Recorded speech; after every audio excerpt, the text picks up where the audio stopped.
UTM, appointed as Vice Chancellor of UTM in September 2013 till August 2020. He has a PhD in Structural Engineering from University of Birmingham, Master's degree in Bridge Engineering, and ladies and gentlemen, he's also honorary member of the ASEAN Federation of Engineering Organization. His expertise includes structural assessment, reinforced pre-stressed concrete, and ductile high strength. Wow, this is like who's who in Malaysian wood. Thank you very much, not Hollywood. Let's welcome Professor Dr. Wahid Omar to take over the session. I think so. Bismillahirrahmanirrahim. Assalamualaikum warahmatullahi wabarakatuh and good afternoon. Thank you, the MC for today. You read too long on my CV. And welcome back to our session this afternoon.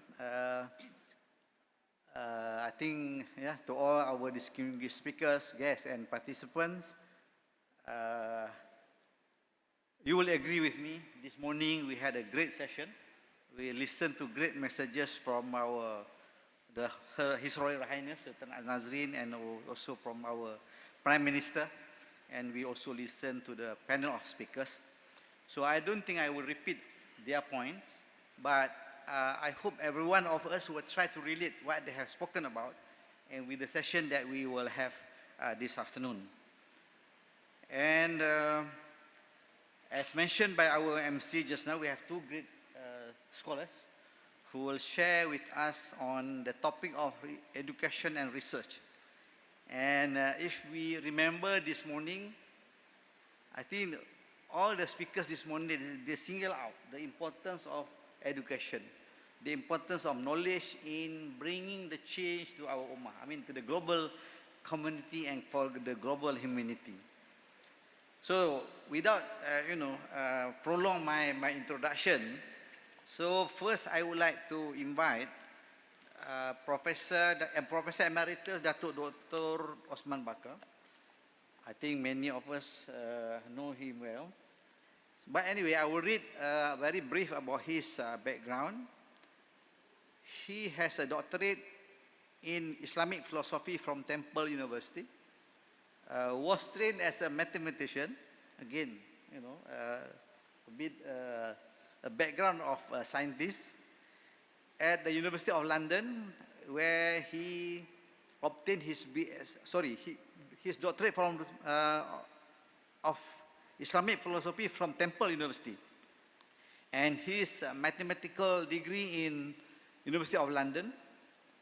And currently, he is the holder of Al-Ghazali Chair of Epistemology and Director of Sultan Omar Ali Saifuddin Center for Islamic Studies, Brunei, and now Malaysia Chair of Islam in Southeast Asia at Georgetown University. And Dr. Osman is an author and editor of 44 books and numerous articles on various aspects of Islamic thought and civilization. Some of his works have been translated into several languages, including Arabic, Persian, Turkish, Mandarin, and Japanese. And his most well-known books are on classification of knowledge in Islam and Tawhid and Science. His latest work are on environmental wisdom for planet Earth, the Islamic heritage and Islam-Buddhism Eco Dialogue 2023. And he has been named among the 500 most influential Muslims in the world. So with that, Datuk, I would invite you to present your talk today. Thank you.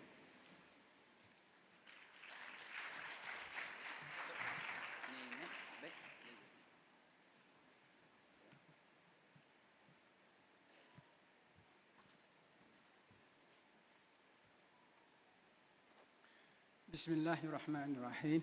Alhamdulillah Rabbil Alamin wa salatu wa salamu ala ashrafil anbiya wa mursalin Sayyidina Muhammad wa ala alihi wa sahbihi ajma'in. Assalamualaikum warahmatullahi wabarakatuh. And a very good afternoon. Respected moderator, Professor Wahid, fellow panelists, Professor Muhammad Yahya al-NINOWY, distinguished guests, ladies and gentlemen. First of all, let me thank the organizers of this conference for inviting me to make a presentation, share some views with you regarding this very important topic, education and research. I think basically this morning's session, after listening to the speeches of the Vice Chancellor of USA's the Prime Minister's speech, and of course the keynote address of the Muhammad Sultan, I think basically we get the idea of what is uppermost in the mind of the organizers, and this is confirmed after reading the objectives of the conference.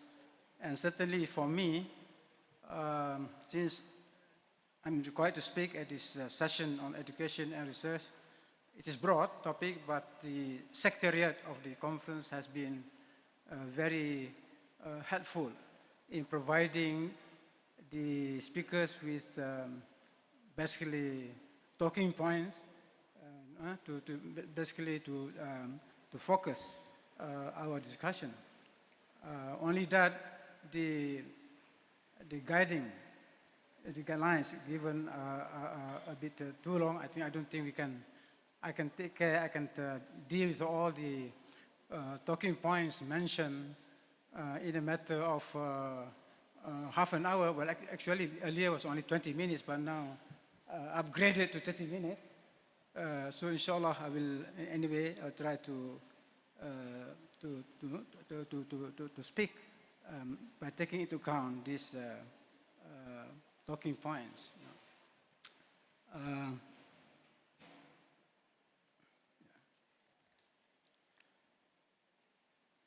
I'm going to focus my discussion basically on what I call wisdom in education, because I thought we have been talking on many issues confronting universities all over the world, confronting knowledge and so on. And rightly, I think the Secretariat wanted me to talk about Islamic philosophy of education. So I thought, it would be better for me really to come back to a fundamental issue, the fundamental issue that people have been talking around, not just among Muslims, but in the West. This morning, if I'm not mistaken, the Prime Minister refers to a quotation by not one person, but many authorities in the West, especially in the wake of the explosion of information. Remember what he said? Where is the wisdom? That is lost in knowledge. And where is the knowledge that is lost in information? So as a result of the AI, artificial intelligence, students, academics are discussing the issue or raising the issue, what is really the difference between information, knowledge, and wisdom? So my presentation has to do with this. But let me begin with these words, these introductory words, which in a sense show the close nexus between research, between education and research. Education and research are interdependent. Enlightened and productive education breed innovative research, and innovative research enhances the quality of education. As the relationship between education and research advances, interdependence changes into intertwinement. The key word is enlightenment, tanwir, the best source of which is wisdom. So, in other words, we want to talk about enlightened education. Of course, also productive education. But what do we mean by enlightened education? Well, I would define it as education that would simply enlighten our students, enlighten our professors, enlighten society.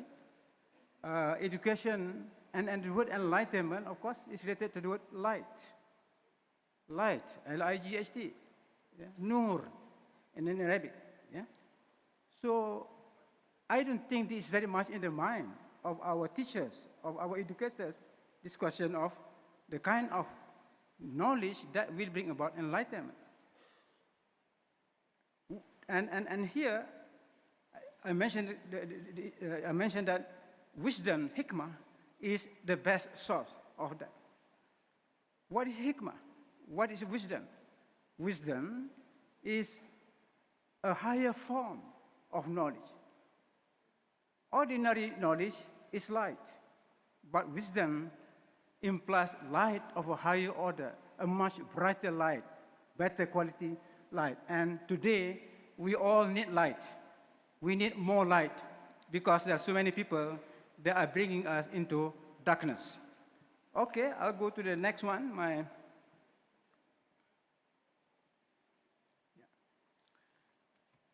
Now, wisdom is the best of wealth. No other form of wealth can replace wisdom. Allah subhanahu wa ta'ala mentioned in the Quran, Surah Al-Baqarah, the chapter of the cow, verse 269. أعوذ بالله من الشيطان الرجيم. يؤتي الحكمة من يشاء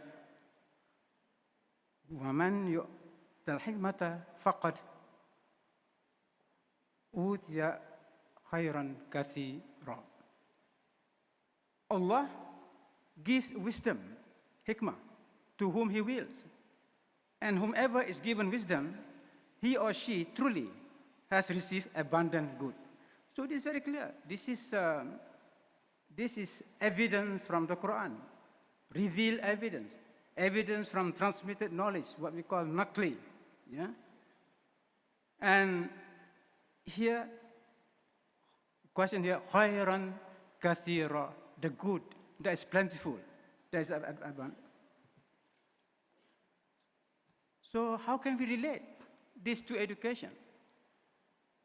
When God said that it is this wealth that is the source of all other wealth, and it is this wealth that promises peace for society, that will make us a better human being. And that's why it's emphasized in the Quran.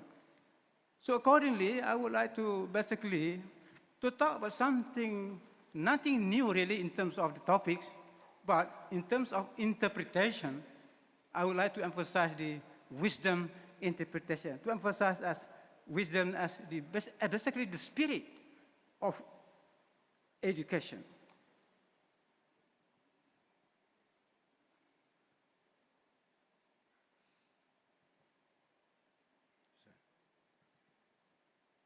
Oh, sorry?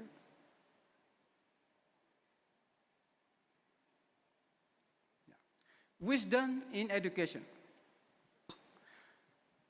So this, I was asked by the secretariat, by the organizer, first of all, to touch on the subject of Islamic philosophy of education. Well, the word philosophy was originally, originally meant basically the love of wisdom, philosophia, the combination of two Greek words, philosophia, the love of wisdom. So education, the role of education, the most important role of education is to inspire students, to inspire the academic community to strive for what we call this wisdom, because actually wisdom is the, in a sense, is the source of also the solution.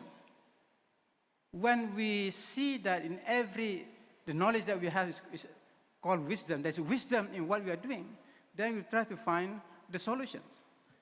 So let me, first of all, because when we talk about education, first of all, we talk about what kind of knowledge should be taught to our students. What kind of knowledge? How should it be taught? The pedagogy of it. What are the objectives of education? What do you want to produce, want to generate? What kind of students? So the first point I emphasize here that the most important branch of knowledge at all levels of education and for all times is, in Islamic terminology, ilmu tawhid. Or in Malaysia, ilmu tawhid. Which we just translated as science of the unity of divine attributes and qualities. In Islam, of course, it is the science or it is the knowledge of God, who has many names, who has many qualities and attributes. But for educators, what is the challenge here? The challenge here is how to transform that ilmu tawhid into something that makes meaning and relevance to all of us. I mean, it's concerned with our everyday life. It's not just in class. Yeah? So this is the thing, ilmu tawhid. But actually, it means science of the unity of divine attributes and qualities. And from the viewpoint of Islam, this is the highest wisdom. There is no other wisdom that is higher than the unity of Allah. On whose authority are we saying? First of all, it's on the authority of the Quran. The Quran emphasized that the mission of every prophet, of every messenger of God, is to teach unity of Allah. Simply, the formula, La ilaha illallah. That was the central mission of every prophet. So that should be the central mission of education. We should teach this, La ilaha illallah. But you tell me, well, Prof, in school we learn La ilaha illallah. Yeah? So what's new that I'm saying? Well, I will reply back, yes, you learn, you teach something, the meaning of La ilaha illallah. But the meaning of La ilaha illallah is like an ocean, an infinite ocean. You touch a little, you only taught a little bit. So many other things about that statement we don't teach. So which I mean that we should go back. We should go back to our syllabus about religious education, for example.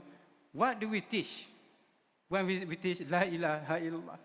Because that is the principle of all unity. It is the source of all other principles in all the branches of knowledge. That is the challenge. And of course, they say it is also on the authority of the Sunnah.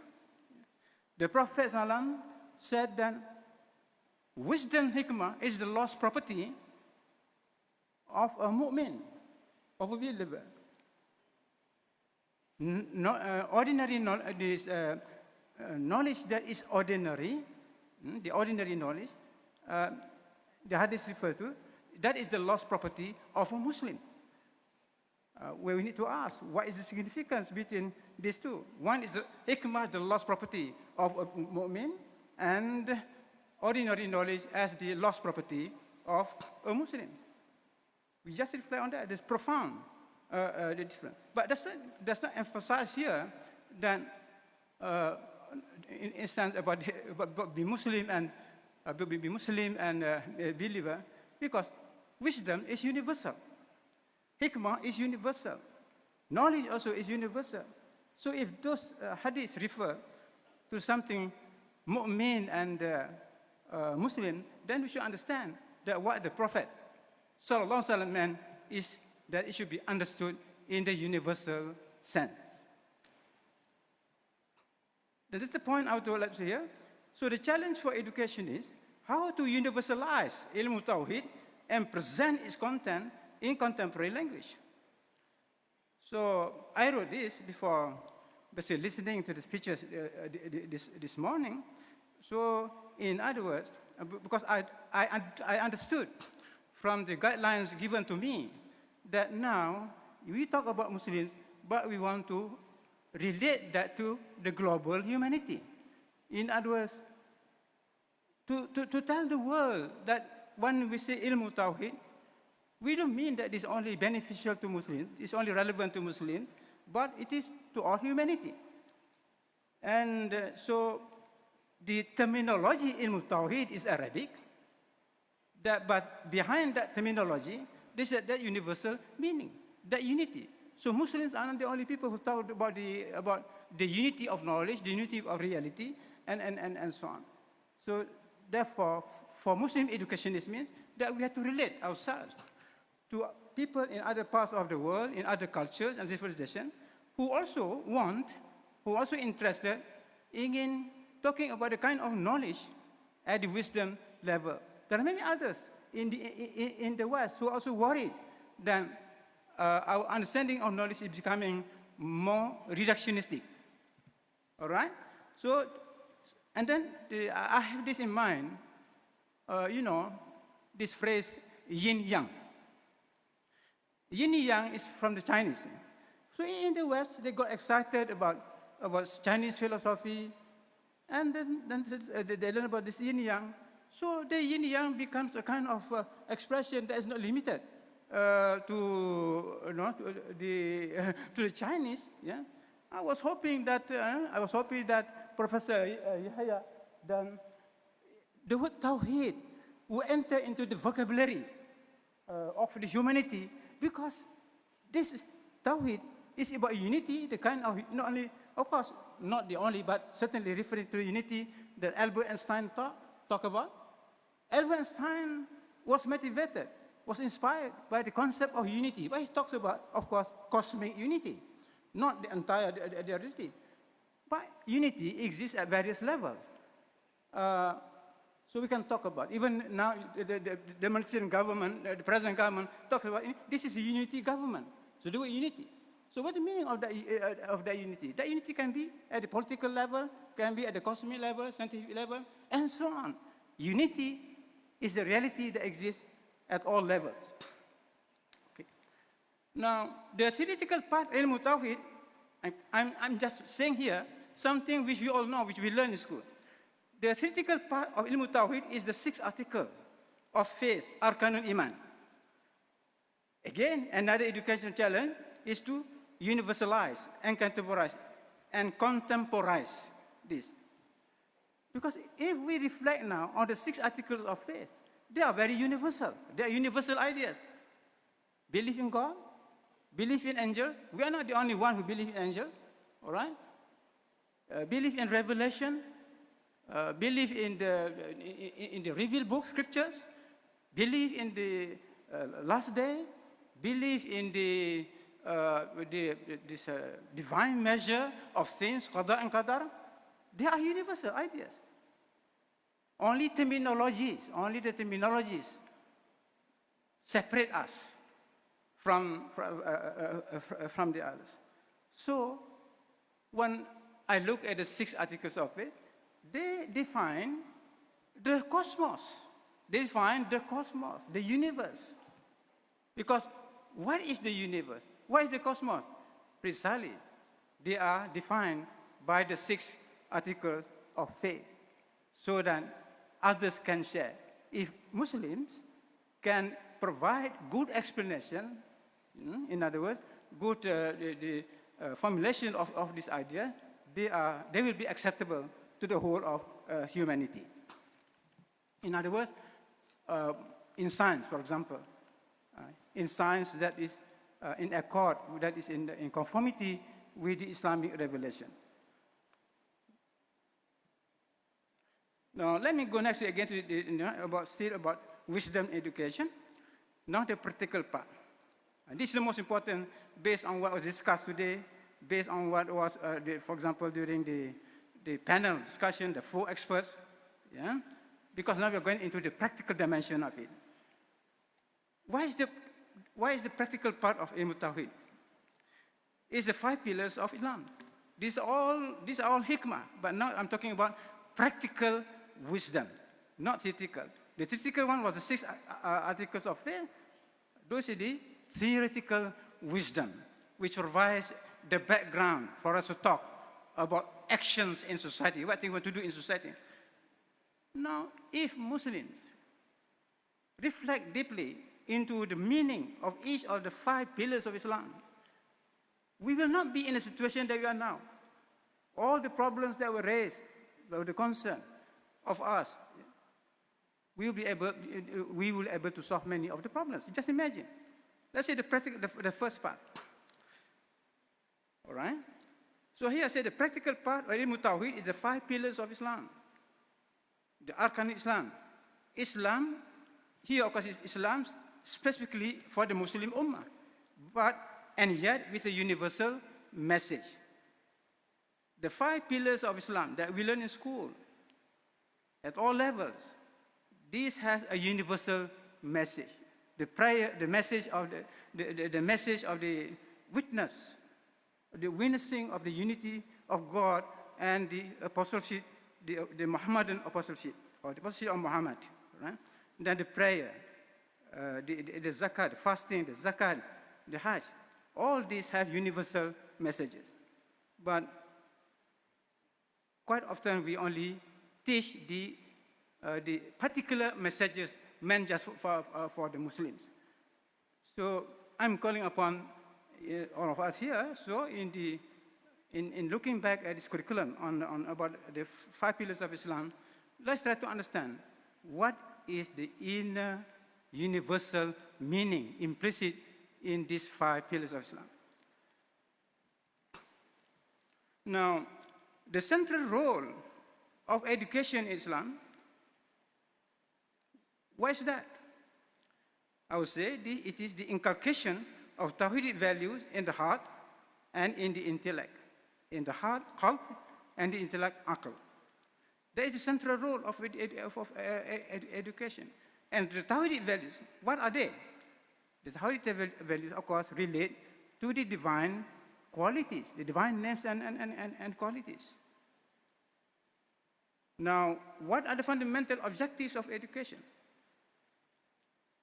From the perspective of wisdom, what are the fundamental objectives? Well, I would say to produce witnesses of divine unity and witnesses of Muhammadan apostleship. To be witness, how to train ourselves to be witness. This is very, very important issue. We know only about witness if you are called to the court, because we are to be witnesses in court, something in the same that. Now, but how to be a witness as implied by the first pillar of, what is the first pillar? Ashhadu an la ilaha illallah. What does that mean? That is to be witness of the unity of God. Ashhadu anna Muhammadan Rasulullah. Yeah? Is that to be witness of the Prophet? Some Muslims say the first pillar of Islam is the easiest of the 5 because you just need to say it. That's all. On the contrary, the first pillar of Islam is the greatest, is the most difficult pillar to implement. Why? Because you have to re-internalize that. To be a witness 24 hours a day, not to be witness only occasionally. That is the challenge. To be a witness of the unity of Allah at all times. For academics, for scientists, are they witnesses of Muhammad and of the first, the Shahada? When they were studying science, studying the rule of nature and so on, I think we have to make sure that we are witnesses of the unity of God. And the same thing now, to be the witness of Muhammad Rasulullah. What does it mean? This is precisely what is the witnessing that is the defining characteristic of the middle community, ummatan wasatan. Wa kadzalika جعلناكم أمة وسطا لتكونوا شهداء على الناس. That is clear. In other words, we have been made the middle people, the Wasatiyah people, in order to be witnesses. Witnesses. Shuhada ala nas, witnesses of mankind, which means the global witnessing. What Tuanku talked about this morning, what is appealing to is to be that global witness, not just to be a local witness in Malaysia only, to be global. So the demand, what is required of us by Islam is great, yeah. But precisely because there's a great, the demands are great, once the Muslims are able to respond to that, they also become great. The region become great. Yeah? So the witnesses, just bear in mind, yeah. The first pillar of Islam, that is witnessing. All right.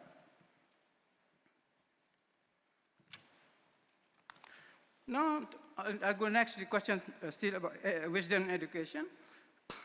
What are the consequences of ilmu tawhid for education and research?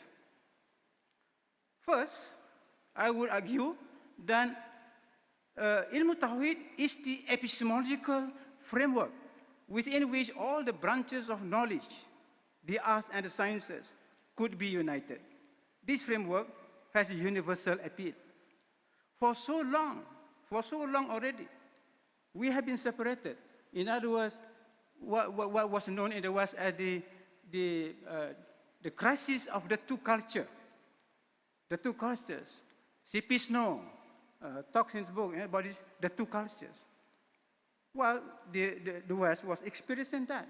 But we know in our history that was not the case. Yeah? Precisely because of Tawheed.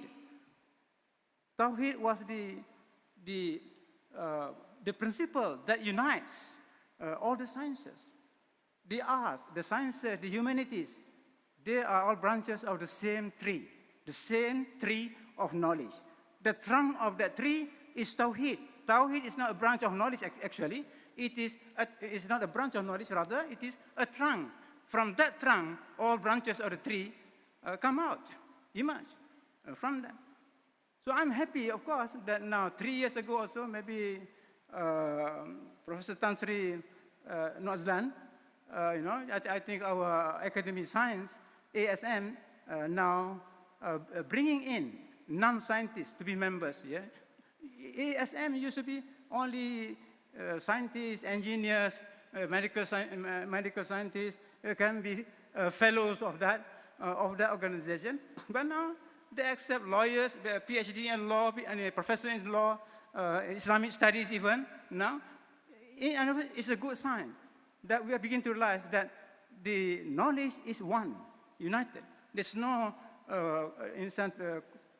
there's no contradiction in principle between the humanities, the arts, and the sciences, as was the case in Islamic civilization.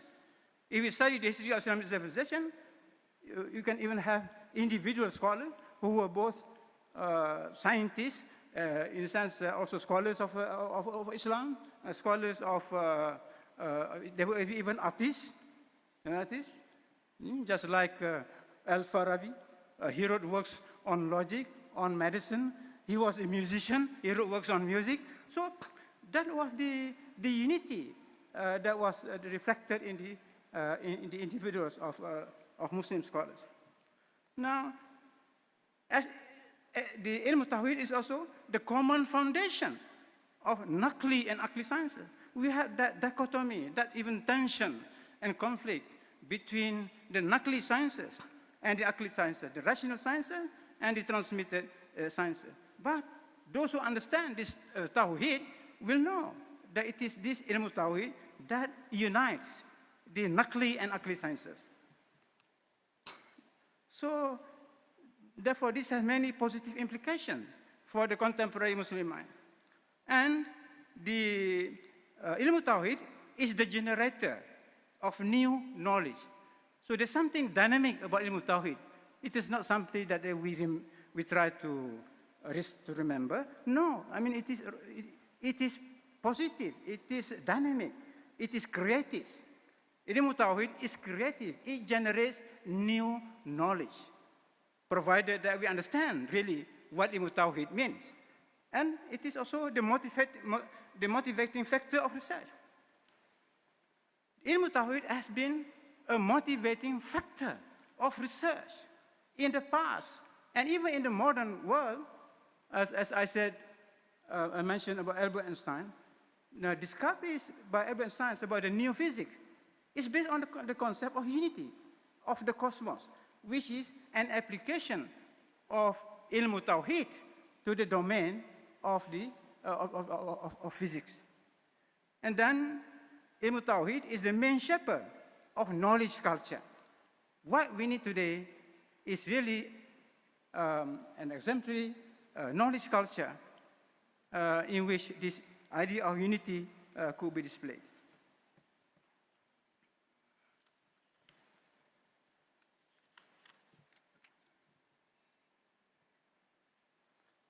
Now, I go to the next point, but I just want to emphasize that all those points that I mentioned about wisdom, all right, they are very relevant to the whole system of our education. Now, I just want to go to the next topic that was given to me as one of the talking points by the Secretariat. Basically, is to discover the Islamic theory of the intellect reason, Aql. Before modern times, Muslims conducted the most extensive study of Aql, intellect, which I translate as intellect reason, not just reason, not just intellect, because this is standing here, all right? Before modern times, even in the West, in Latin language, Aql was not translated to just reason, but rather to intellect reason. It was the intellectus, the intellect, and the other one is the ratio, which is reason. Of course, in the case of the Arabic, you have this al-aqli, al-kulli, al-aqli, al-juz'i. Yeah? To emphasize the two different parts of the of aql with two different functions. This is a topic under cognitive psychology. This is cognitive under philosophy. This is a very, very important branch of knowledge. All right. Now, the main reason why Muslims were able to, okay, the main reason for the Muslim achievement in this area of study has to do with the nature of Islam as a religion. Islam, based on the Quran, is the knowledge, is the region of knowledge par excellence, and it is the most rational of all religions. Islam stands on the foundation of intellect reason. This is very important. Position of intellect. We should all be concerned with this subject, not just because of AI, artificial intelligence. Now, Muslim scholars wrote on the meaning, nature, characteristics, praiseworthiness, and nobility of Aql. And it's clear, Al-Ghazali's first book of Ihya Ulumuddin, book of knowledge, Kitabul Ilm, yeah? I mean, the whole book, he provides evidences for that. Now, next one, I just have time. Now, discussion of intellect reason among the Muslims goes hand in hand with discussion of knowledge. The Islamic theory of the intellect reason is closely tied up to cosmology and psychology.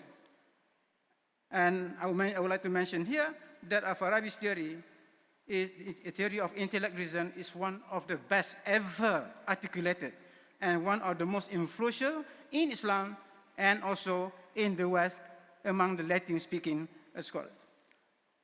And this theory has a lasting importance to educational psychology, neuroscience, cosmology, medicine, and artificial intelligence. we should pay a revisit to the subject. And then, of course, the prophetic intellect, the theory also talks about the prophetic intellect, the intellect of the perfect man, al-insan kamil, the most perfect creaturely intelligence that can ever come into existence. This AI cannot imitate this. The AI cannot produce an intelligence that is better than this prophetic intellect. For Muslims, this is an important thing to bear in mind. So applying the theory of the prophetic intellect to education, we can apply that theory. Why? We need intellectual refinement to develop and refine the human potential intellect to the highest level of attainment possible. Now, another application of the theory is AI. It is in the light of the prophetic intellect that the pursuit of AI should be criticized and judged. I've talked to a few contacts at the newly established faculty of artificial intelligence at University Technology IIUM in Jalan Semara. I said, this is important. We must teach students of artificial intelligence the nature of the prophetic intellect in Islam. Maybe just a bit, Prof. The other one, of course, moral refinement as a fundamental objective of education. Yes, apart from intellectual refinement, we also need moral, ethical refinement, in fact, more important. Yeah?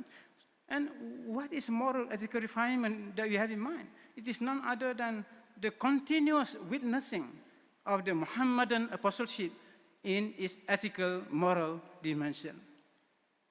Saksi kepada kerasulan Nabi Muhammad SAW dalam bidang akhlak. And the challenge for education. What is the challenge for education? How to create a teaching curriculum in which facts, values, knowledge, and wisdom are integrated within the unitary epistemological framework. This was the challenge. It's still the challenge, and it will be the challenge. In fact, it will be the perennial challenge. We all be complaining about how to do it. Yes, we must come up with that teaching curriculum. Facts, values, knowledge, and wisdom are integrated. My suggestion is that, we need to present what I call a divine pedagogical model in the Quran, the Al-Asma al-Husna model. That is something that our educationists need to look at. What is this Al-Asma al-Husna model for our education? I'm saying that if we use this model, we will be able to arrive at this curriculum in which facts, values, knowledge, and wisdom are integrated. So,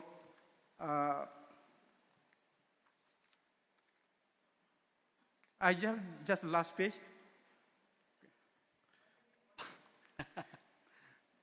Listen. Okay, thank you, Prof. Therefore, this is the last point required by the Secretariat. I am going to say, please talk about transforming education. So I said, transforming education, the reconstruction of religious thought in Islam. How can we reconstruct religious thought in Islam in the field of education?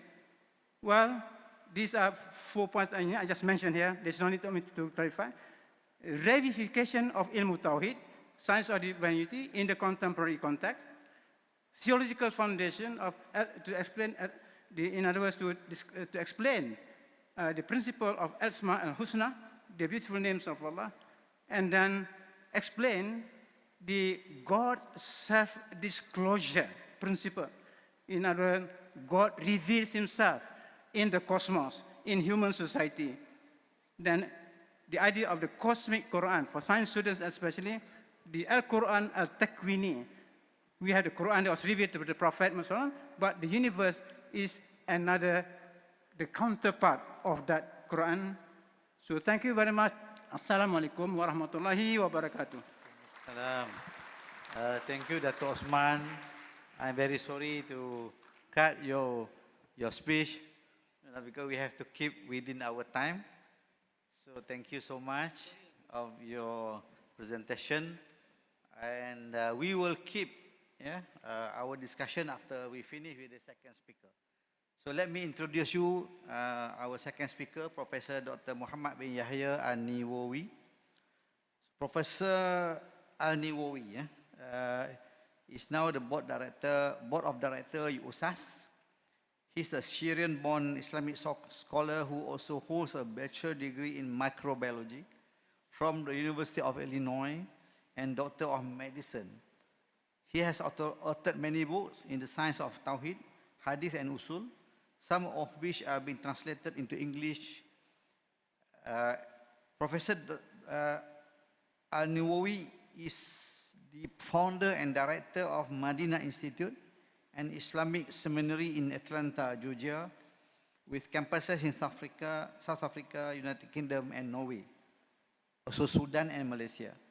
He has been a pioneer working on grassroots levels to bring back unconditional compassion and love as the central themes of religion, and has been the forerunner promoting non-violence among all people and religions worldwide.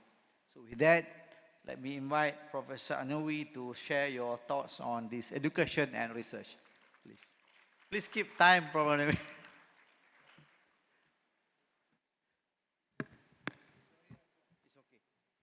بسم الله الرحمن الرحيم الحمد لله رب العالمين صلى الله وسلم وبارك على سيدنا محمد النبي الأمين وعلى آله وأزواجه وذرياته أجمعين. السلام عليكم ورحمة الله تعالى وبركاته. It's very difficult to speak after our Professor Osman. It's a big figure, قامة وقيمة. So he's a big figure, and we are all humbled in his presence, obviously, and we learn from him. They gave me 5 points to speak about, so I'm going to try to spend about a couple of minutes on each, and we'll use the KISS concept, K-I-S-S. You don't need to kiss the person next to you. It means keep it sweet and simple. So I'll try to keep it sweet and simple.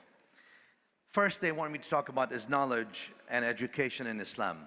So as you probably all know, there's differences in traditional Muslim scholarship on the difference. Is there a difference between ma'lumat, ilm, and ma'rifah, or there isn't? They're just stages of the same thing.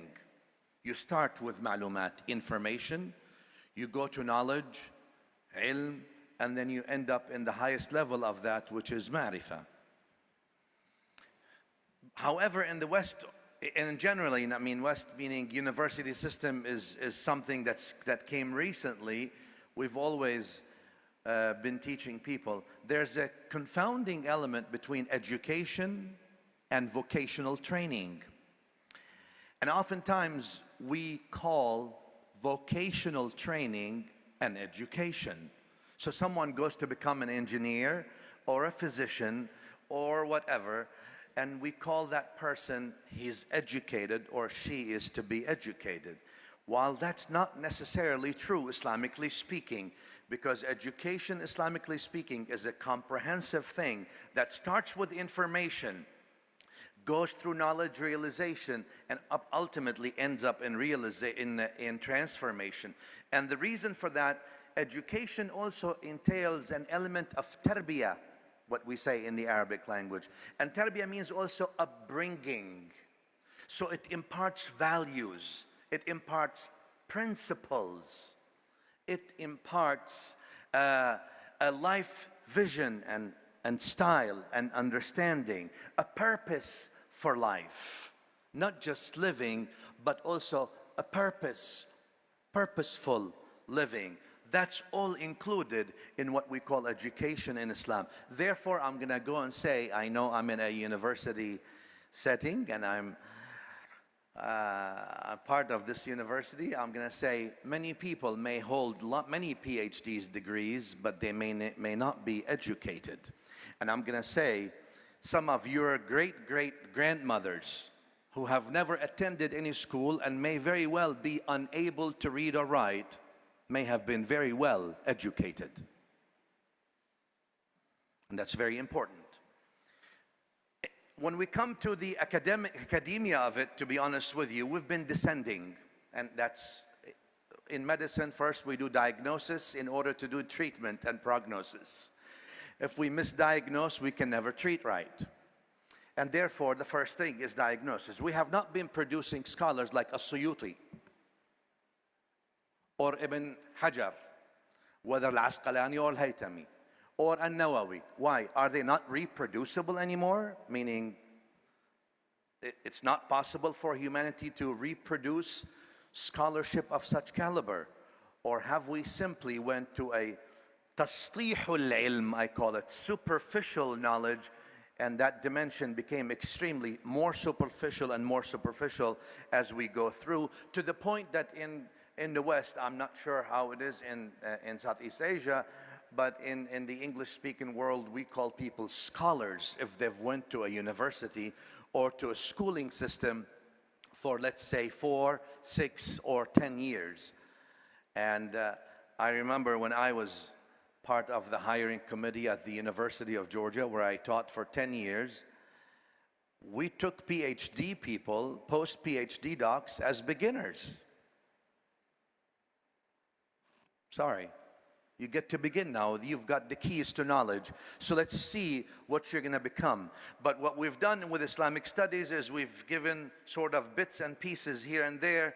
And in 5, 6, 7, 8, 9, 10 years, we call the person alim, or translated, erroneously translated into English as scholar. An alim, actually in the Arabic language, comes from alam, or related to it, the universe, or people who have encompassing knowledge. Islamically speaking, to be specific, alim is alim in something, in a field of one of the main Islamic fields, such as alim in ulum al-aqaid, alim in ulum al-sunnah, alim in ulum al-Quran, alim in ulum al-fiqh, in ilm al-usul, in al-lugha. That's alim. And when you ask traditionally, a couple of 100 years ago, when you say someone is a scholar, the first thing they ask, a scholar in what? Oh, he's a scholar or she's a scholar in ulumul Quran, Quranic sciences. Well, which one of them? It's sort of very relative today to when you say someone is a doctor. The first question you ask, well, what kind of doctor are you? Because there's a saying, it's not a kind one, but it's relatively correct. The jack of all trades is usually the master of none. It gives you a nice introductory element to knowledge, but it makes you no scholar. So I think we've gone substandard, and it's important for our universities, traditionally and academically speaking, the Western academic frame and the traditional frame, to start producing scholarship in the fields. We need people who are fuqaha, jurists, to be produced from these programs. And what I mean by jurist is not someone who read just 4 or 5 books in the beginner level of Islamic law in one school of Islamic law, we call madhab, but actually has an understanding of Islamic law, at least in the middle level, on a couple of schools, so there's diverse knowledge. We need to have muhaddithin, scholars of hadith. We need to have mufassirin, and that needs to be verifiably so. And therefore, I've always said, we need to introduce in the US for medical licensure, in order for you to practice medicine after you graduate, you're subject to a relicensing exam every couple of years, and you have to take what we call CME, continuous medical education. I always have proposed that we need in theology to enforce CRE, continuous religious education, because graduation only means the beginning, does not mean the end when it comes to Islamic education. And I think we are substandard in that, unfortunately. The other thing also is, I think with knowledge, we, like in the old days, and I think my friend Professor Osman mentioned that, we need to go beyond the Islamic theology in knowledge. Those students need to know sciences, and they need to know social sciences as well. Not necessarily on a scholarly level, but they need to understand them so that we can also produce a more harmonious generation of students. The second point is religious duty, serving God through serving society, through education. All right. So I take this point from what Allah Azza wa Jalla said in the Quran, "Sta'marakum fiha."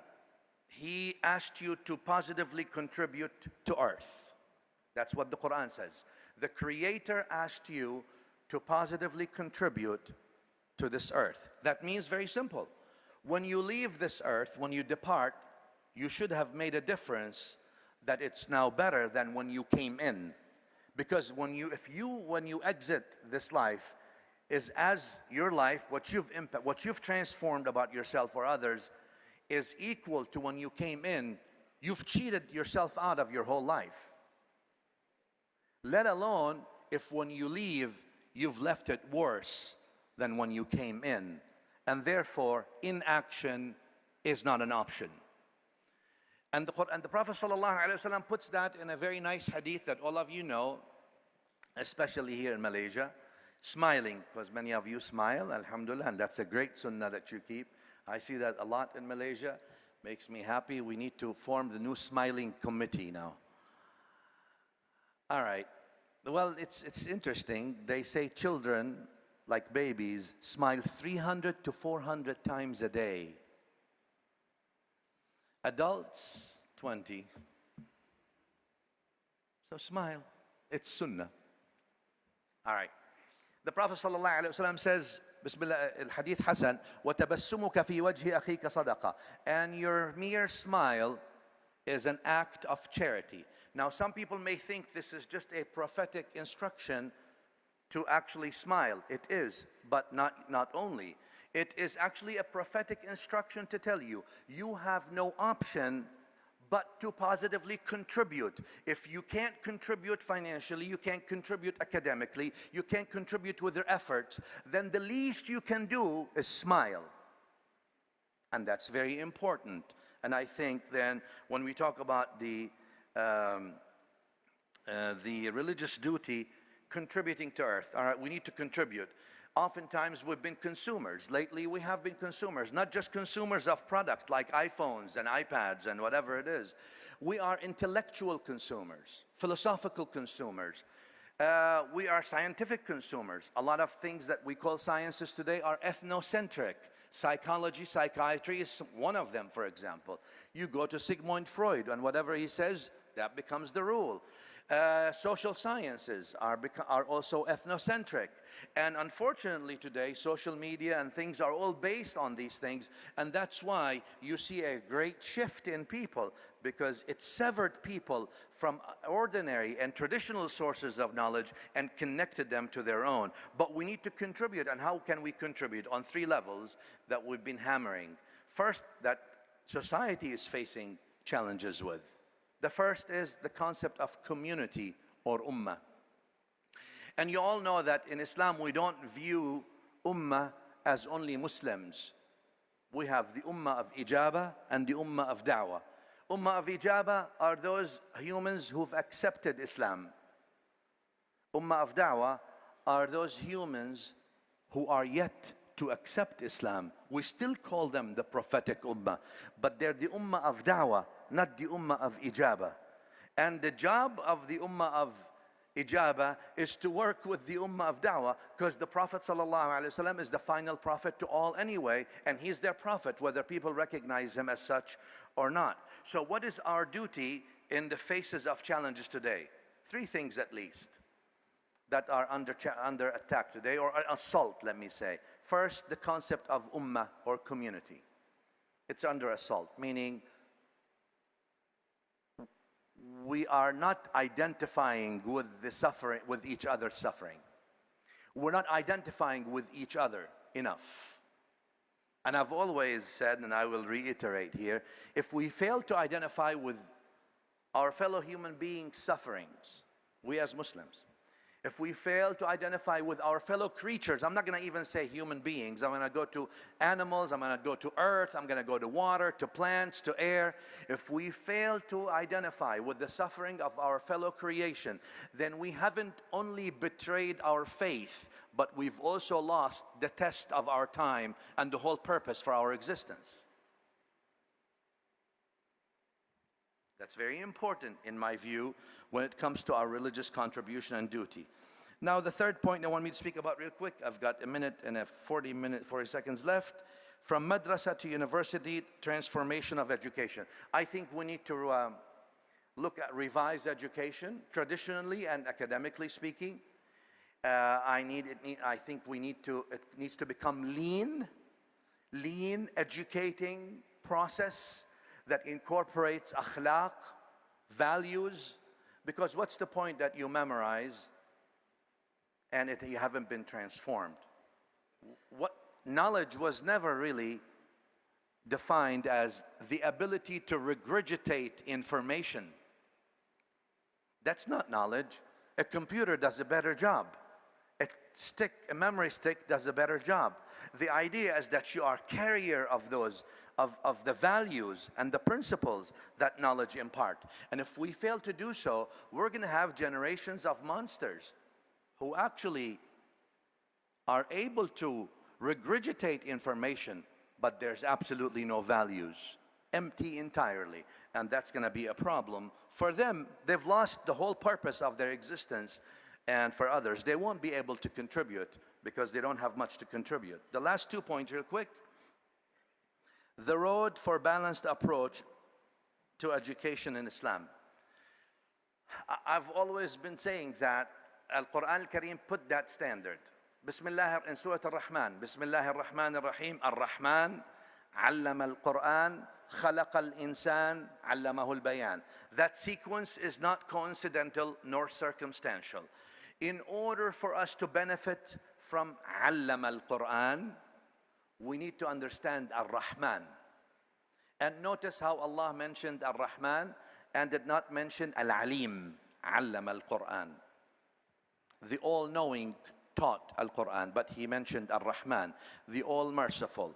The message of our Prophet ﷺ, if there's a mission statement to his message, to his prophethood, it is as the Quran articulated, Bismillah ar-Rahman ar-Rahim, وَمَا أَرْسَلْنَاكَ إِلَّا رَحْمَةً لِلْعَالَمِينَ. We have not sent you but as unconditional compassion to the worlds. That's what we are. That's what we're supposed to be. And if knowledge that we're learning, information that we're learning, is not making us better human beings vis-a-vis the Creator and better human beings vis-a-vis the creation, then we're not learning any knowledge. We're simply wasting time. And debunking, last point, debunking religious extremism and radicalism. The last point. Look, any interpretation of the Quran and Sunnah, any interpretation of the Quran and Sunnah that breeds disdain, hate, violence, and I don't mean by violence physical violence, I mean intellectual violence as well, verbal violence, is absolutely illegitimate, because this Quran came to actually help people, to bring them from darkness to light, not to lock them up in hellfire, but to save them from it. That's the whole purpose. That's the whole point of our book that was revealed to us. And if we can't get people to understand that the biggest jihad, sure, you have the right and the obligation to defend yourself, honor and property and family. But if you can't change yourself, don't be fooled about changing others. It starts with you first. If you can't change yourself, you can't change others. I think Rumi has something, and if I may quote, he says, when I was young, I was trying to change the world. When I became wise, I started changing myself. Thank you.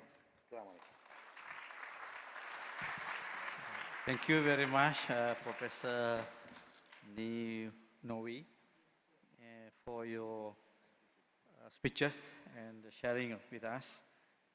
So now we have about half an hour for discussion and for question and answers. And before that, I would like to, just for the benefit of those who have not attended last night session, because we consider last night session by our Minister of Higher Education is part of our session today. So I would like to just highlight some of his points last night. It's about, actually, the Ministry of Higher Education is now at the point of reviewing our education for the next 10 years. So he mentioned about the intention of having our own model which will take into account our unique environment, our unique culture, and our needs, the needs of the nation. And balance in developing mind and character, which here I like to quote by Aristotle, which I think in parallel with the message that our speaker shared just now, which Aristotle said, educating the mind without educating the heart is not an education.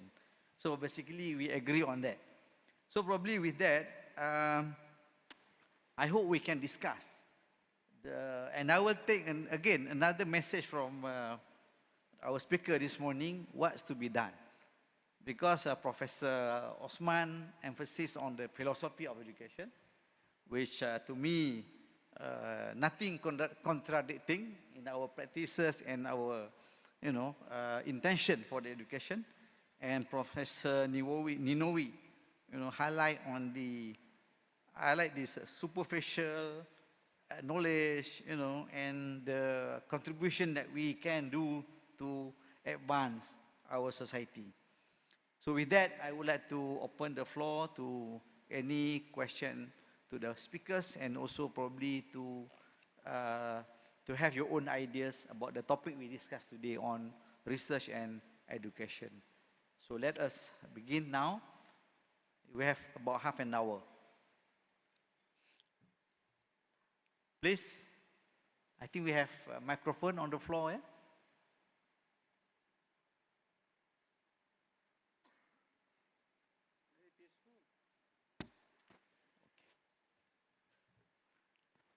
Please.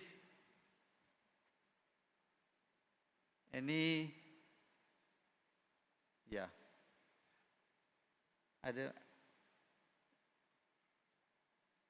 Any microphone on the floor?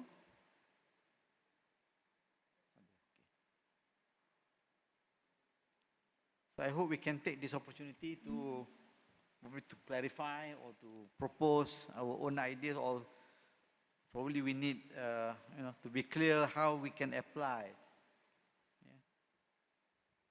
those information that we just listened.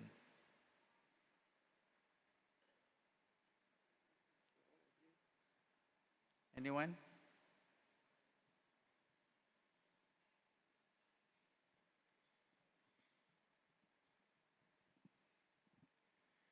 Assalamualaikum warahmatullahi wabarakatuh. My name is Shuhada Adnan, and I'm currently working with the Foreign Ministry of Malaysia. I'm very interested in the topic discussed today. Thank you very much for your presentation. My question would be to any of the panelists, actually, but this is regarding the concept of community and ummah that Dr. Muhammad Yahya mentioned just now. In the face of a very difficult situation like what we've seen in Gaza, Palestine, for example, there's a lot of criticism that the ummah is not coming together to help with this situation. And so we just want to understand where does the weakness lie in this situation, like when the ummah is supposed to be called to help, how do we respond as one ummah, and how do we make sure that our response is effective in helping our brothers and sisters facing great adversity like in Gaza? Thank you. Yes. Bismillah.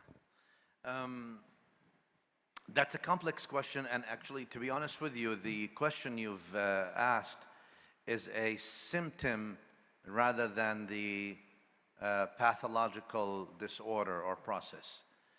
It's a symptom that we're not identifying with people, or we stand helpless. The actual problem, I think, is in the arena of awareness and knowing our where from, where to, and why. Knowing our purpose and who we are. And I think that's the crisis we have. It's sort of I don't want to say identity, but I want to say orientation crisis. There's an lack of direction or multiple confusing direction. What added to that is obviously just about 10, 20 years ago, the sources of information were limited, meaning you had the mosque, let's say, religious authorities, you had government, media, newspaper, maybe you had opposition also, media. This was the source of knowledge or source of information in addition to, let's say, books and researches. Today, family was a source of knowledge. Community was a source of knowledge. Today, all that has been severed. The source of knowledge for young people is no longer religious institutions or mosques. It's no longer necessarily standard media outlets, and it's not necessarily the family. The source of knowledge is social media. And social media is no longer able to anticipate change in an individual. In fact, AI today manufactures that change in that individual, changes the individual. And therefore, the problem is really a battle on awareness and source of information primarily. If we find ourselves, then we can find our purpose. And there's a weak hadith to that, and I'll end with this. This weak hadith is narrated from 4 different routes that the Prophet ﷺ allegedly said, "Man arafa nafsah, faqad arafa rabbah." Those who know themselves, they will know their Lord. But since they don't know themselves, their source of information is distorted. They're made someone they're not really. And therefore, their objective is entirely distorted, and their character will also be distorted. Thank you, Professor Osman. I'd just like to add to what Professor AL-NINOWY has mentioned, but I would like to really go to what I discussed in my presentation. There is the witness of the Muhammadan apostleship.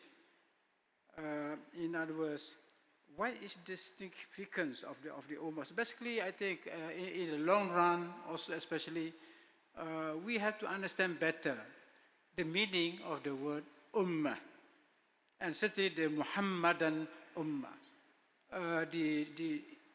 And the Prophet often speaks of his Ummah. On various occasions, he talks about Ummati, Ummati, Ummati, my Ummah. I think if we realize that the personality, the akhlaq of the Prophet, his prophetic qualities are going to be, or his sunnah, are going to be followed, are going to be implemented by the Ummah as a whole. I think they will begin to appreciate the sense of responsibility that we have. I want to take it, in other words, the Prophet is the last of the prophets sent by Allah subhanahu wa ta'ala. What is the meaning of that for us who live at the moment? If we realize that there is no more prophet after Prophet Musa, there's no more religion after religion of Islam, there's no Quran, this is the last. If we reflect on that idea, then we begin to feel, it falls on our shoulders. It falls on our shoulders how to represent, how to safeguard, how to exemplify the Islam that was given to the Prophet Muhammad Sallam and his prophethood, his quality. This morning, Tuanku Sultan quoted that hadith that the Ummah is like a body. It's one body. If any part of it feels the pain, then the whole body will feel the pain. So here, what does it mean? The question of oneness, the unity. To me, that is in other words, that is the application of the unity of God, of Allah subhanahu wa ta'ala, to the humanity. Yes, there are non-Muslim, but then the Ummah has a greater responsibility than any other community in civilizing that humanity. I just want to add that aspect. In other words, the responsibility that is laid on our shoulders, being the followers of the last religion of Allah subhanahu wa ta'ala. Thank you, Professor. So any more from the floor? Okay, while waiting for you, give me half second just to tell the Professor Ninowy, my own, if people ask me, where do you learn about integrity, is from my mother and father, not from any teacher. There you go. Yeah, so please. Thank you.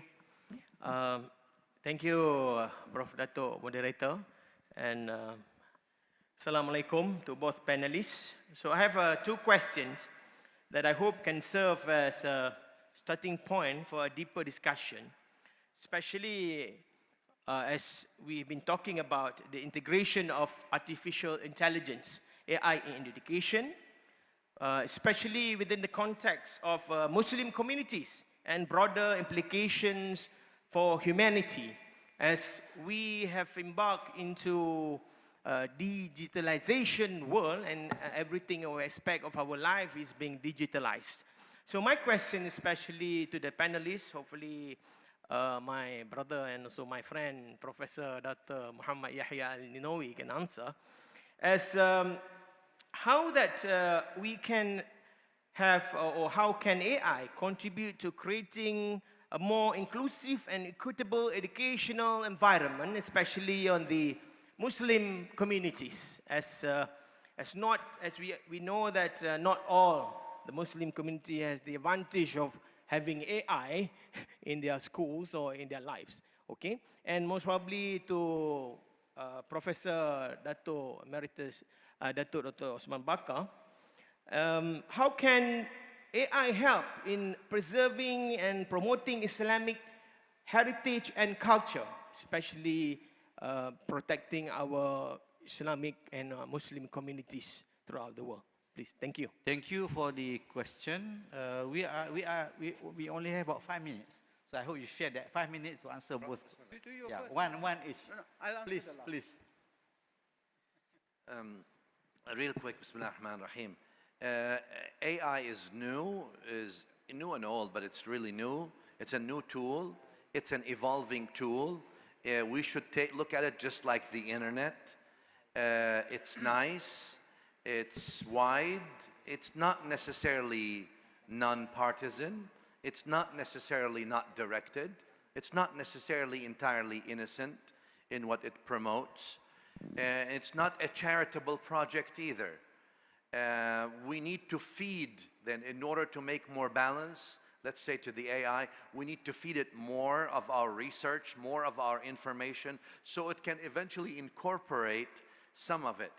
But it's sort of, if you don't really struggle for lunch, no one is gonna give you free lunch. So I think we need to use it, but we need to be conscious that it's not a project, a charitable project for just the well-being of humanity with no monetary, political, or social agendas. I believe all these things may be possibly there, but again, I think that's our individual quest to look for. Professor, please. Yes, to that question, my answer would just be AI can't do anything that we want them to do. In other words, of course, the level of the effectiveness, or we simply say the level of intelligence that we have at the moment, that can be put to all kinds of purposes. It's to us. So it means, this is very important. It shows that AI is merely an instrument to be used by us. What purpose? That depends precisely on our own civilizational consciousness. To me, there are many good things we can do. Let's say in the field of education. All right. We want to teach about a compulsory course on Islamic civilization, universities. The new way by using the AI. There are so many things available, materials that are available about history, about culture, about the archaeology, about museums and so on, now on the internet. So it makes it easier in other words, for a lecturer in the Islamic civilization, to come up with a really very interesting teaching program, because the materials are there. It's just to organize. So in other words, internet has provided us with abundant wealth of information. It is up to us, depends on our wisdom, to select which is the best in order for the benefit of the community. Thank you. Thank you, Professor Emeritus Dr. Osman, and also thank you, Professor NINOWY, for sharing with us your thoughts and also for the contribution for the floor. So we will end our session here. So from me, to end this session, I would just share one verse from the Quran. Indeed, Allah will not change the condition of people until they change what is in themselves. So probably that is the conclusion of our session today. Thank you very much, and join me to show our appreciation to both our speakers. Thank you very much.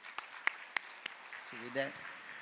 Thank you very much once again. A big hand, ladies and gentlemen. Indeed, very interesting. Thank you, Professor DATUK Insignio Dr. Wahid Omar as the moderator, and our two esteemed speakers. You may now return back to your respective seats. Thank you very much, Professor Emeritus Datuk Dr. Osman Bakar and also Professor Dr. Muhammad bin Yahya Al-NINOWY for sharing your wisdom, your insights, and also how we're able together bring to you some very incredible positiveness through Islamic thoughts and civilization. Thank you once again, gentlemen. Let me just remind you, ladies and gentlemen, the next session will be on global politics. This is going to be very important, looking at the direction, the focus, the conflicts, and also how we're able to partake in the direction. Over here, let me just assure that these are all international, esteemed, experienced speakers. When they are speaking, try to think of what question you're going to ask, because we want an incredible discussion later on where you're able to ask questions. Remember, today, the answers are given free. In future, you might have to pay for it. So just ask the questions if you want to. Don't feel shy. Ladies and gentlemen, with that, may I invite our next moderator. She is Associate Professor Dr. Maisara Ahmad, appointed as the CEO of Institute Darul Ridwan. Let's welcome her together with the panel of experienced speakers, His Excellency Zainul Abidin Rashid, former Senior Minister of State, Republic of Singapore, Professor Fawaz A. Gerges, Founding Director of Middle East Center, London School of Economics. Again, Her Excellency Dr. Nalindi Pandor. She is the 12th Minister of International Relations and Cooperation from the Republic of South Africa, and Dr. H.A. Helyar, Royal United Services Institute for Defense and Security Services from UK, and also International Peace USA. Let's welcome the moderator and our four esteemed speakers, please.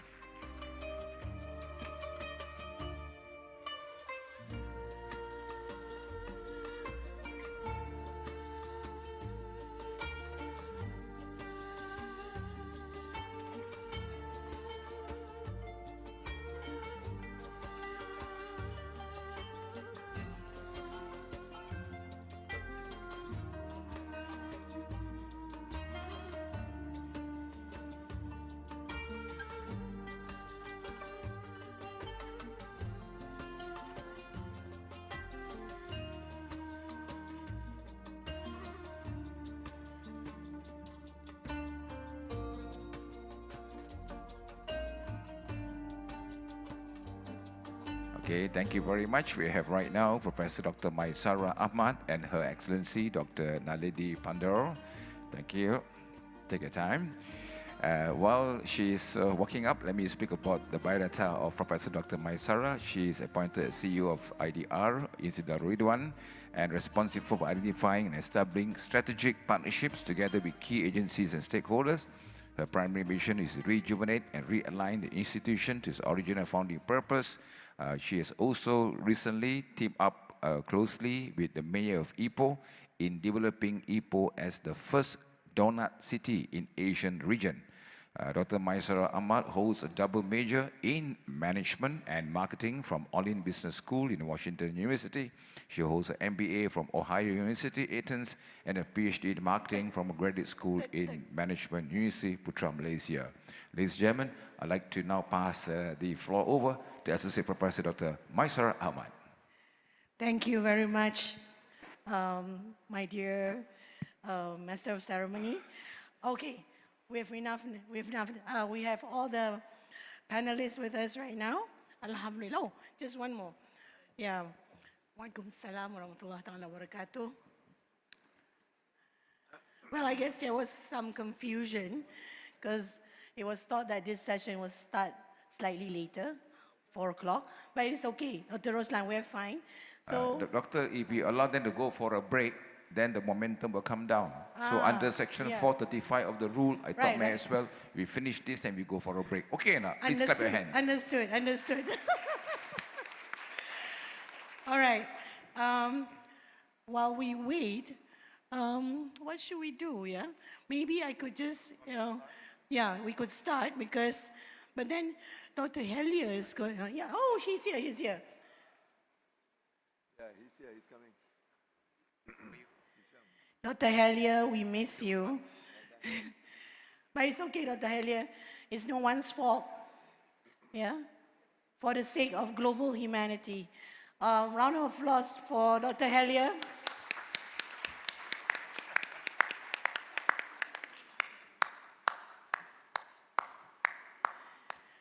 All right. Okay.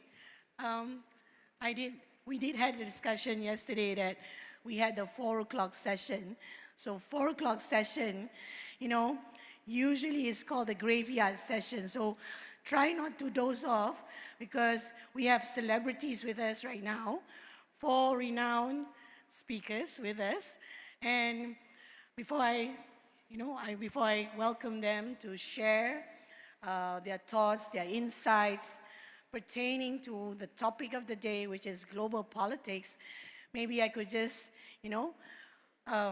take us through a bit that what we had earlier today, during the Royal Distinguished Forum. Actually, many topics on global politics have been touched on.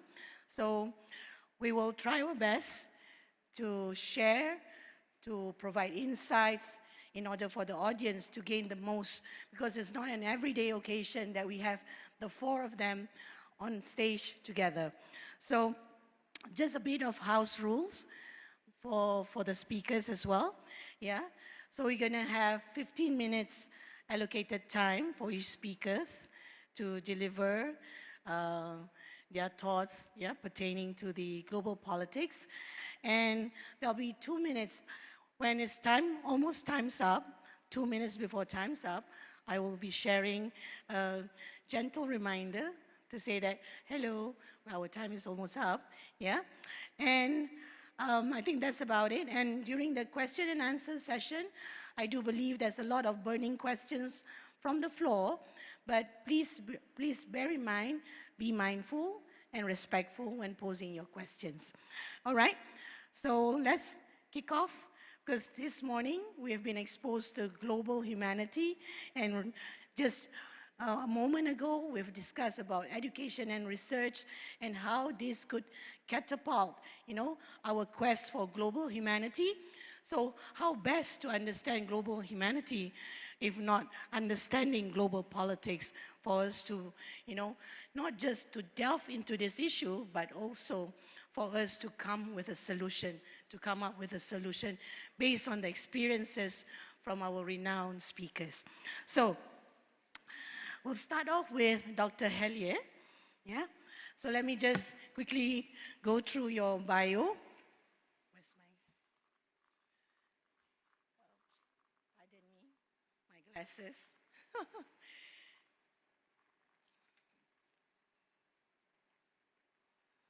Got stuck in my pocket. Doesn't want to come out. Okay. Hang on, give me a moment. Yeah, all right, here you go. It goes to show that I'm getting younger because I need to wear my glasses because I can't see, I can't read. I'm far-sighted now. Okay, our first speaker, let me just share with you a bit about him. Dr. YAHYA, a distinguished scholar and author specializing in geopolitics, security, studies, and faith. And Dr. YAHYA has more than 20 years of experience in policy institutions and academia in the West, the Middle East, and Southeast Asia. Currently a Senior Associate Fellow in International Security Studies at the Royal United Services Institute for Defense and Security. He simultaneously serves as scholar in Middle East Studies at the Carnegie Endowment for International Peace, after 10 years at the Brookings Institution, Harvard University, the Atlantic Council, and the American University in Cairo. Designated as Deputy Convener of the UK government's Task Force on Tackling Radicalization after the 2005 bombings, he was appointed as the first Economic and Social Research Council Fellow in the Foreign and Commonwealth Office. In recognition of his scholarly and public impact, he was selected as Fellow of the Royal Historical Society, Fellow of the Royal Society of Arts, and a scholarly member of the 500 most influential Muslims since 2017.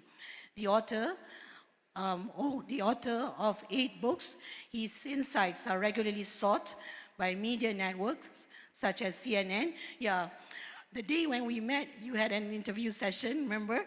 So CNN and the BBC with op-eds with publications like Washington Post, Foreign Policy, the New York Times, the Guardian, Politico, the Financial Times, and the New Straits Times. I think it's quite a mouthful, but it is something that needs to be shared because he has such a long accolade. So over to you, Dr. YAHYA. You have 15 minutes. The floor is yours.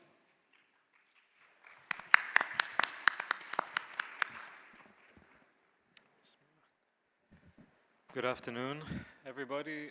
From the outset, many thanks to Professor Maysara for that kind introduction. It's really a great honor and privilege to be invited here under the patronage of His Royal Highness, the Sultan of Perak, and to be among friends such as His Excellency Zain Al-Abidin Rashid of Singapore, who I've known for more than 15 years, and academic colleagues such as Dr. Fawaz Gerges and Dr. Pandor from South Africa. It's a pleasure and an honor to be here with them and with all of you.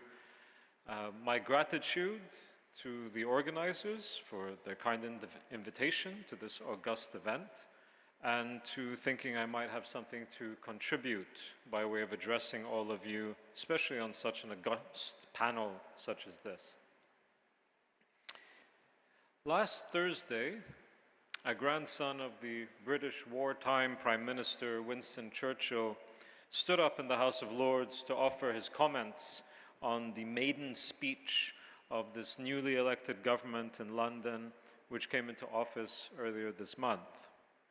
His name is Nicholas Soames, and he's one of the elder statesmen of the British Conservative Party. He closed his comments with the following, and I quote, "My lords, we are faced with crossroads, a choice. We can either cast aside selective blindness, recognize and act upon the rule of law without fear or favor, however difficult it may be, or we can continue in determined blindness. But if we do that latter, we must know that we are jettisoning an order that was hard won, and we cannot be surprised when other world actors replace it, and we cannot be surprised at the consequences that follow." End quote.